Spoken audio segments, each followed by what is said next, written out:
শারদীয়ার প্রীতীয় শুভেচ্ছা সারা পশ্চিমবাংলাবাসীকে। কারণ সারা বছর আমরা এই মা দুর্গার দিকে তাকিয়ে থাকি যে উনি কবে আমাদের সামনে আসবেন। সেই জন্যে আজকের এই দিন যে আমরা মায়ের কাছে প্রার্থনা করি যে সারা ভারতবর্ষের মানুষ, শুধু বাংলার নয়, সবাই যেন সুখে শান্তিতে থাকে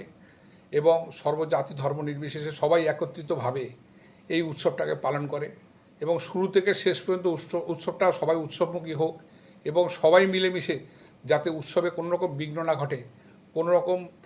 কারো প্ররোচনা করে কোনো অশান্তির বাতাবরণ তৈরি না হয়, সেই দিকটাতে লক্ষ্য রাখার জন্যে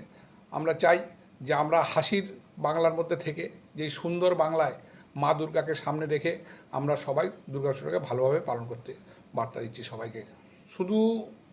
টাকাতেই খুশি নয়, কারণ উনি কিছুটা অনুদান হিসাবে দিচ্ছেন আমাদের পূজা কমিটিগুলোকে, কিন্তু সবথেকে সবাই আশাবাদী যে আমাদের এমন একজন মানবিক মুখ্যমন্ত্রী আমাদের পুজো কমিটির সঙ্গে থাকা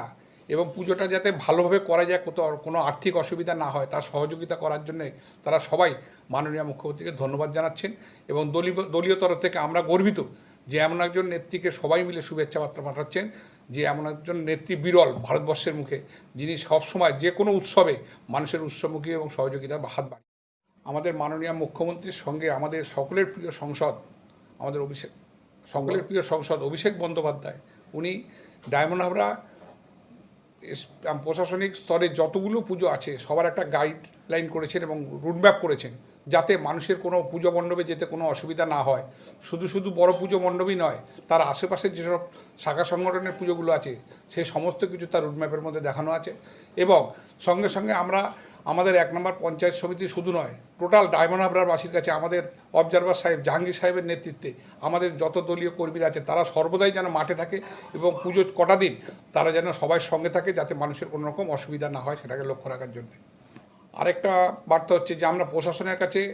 খুব গর্বিত যে তারা সবাই সমস্ত রকম সহযোগিতার হাত বাড়িয়ে দিয়েছেন আমাদের প্রশাসন, আমাদের এই পূজা মণ্ডপগুলোকে তারা বাড়তি নজরদারি রাখছেন এবং বাড়তি প্রশাসনিক ব্যবস্থা রাখছেন, যাতে রাস্তাঘাটে কোনো রকম মানুষ বিপদের সম্মুখীন না হয় এবং রাস্তাঘাটে কোনো অসুবিধা না হয়। ছোট ছোট বাচ্চাদের বেরোবার সময় যে সেটার জন্য বলবেন। তার মধ্যে আরও একটা বার্তা দেওয়া হয়েছে,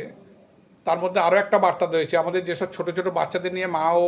ভাইরা যারা পুজো মণ্ডপ দেখতে বেরোবেন তাদের পকেটে যেন একটা মোবাইল নাম্বার এবং ঠিকানার কোনো একটা কাগজপত্র তাদের সঙ্গে থাকে, যদি কোনো রকম তারা মিসইউজ হয় যাতে সহজেই তাদের গন্তব্যস্থলে পৌঁছে দেওয়া যায়, সেই ব্যবস্থা করার জন্য আহ্বান জানানো হয়েছে। আমার নাম কানাইলাল দাস, বজবজ 1 নম্বর পঞ্চায়েত সমিতির সভাপতি।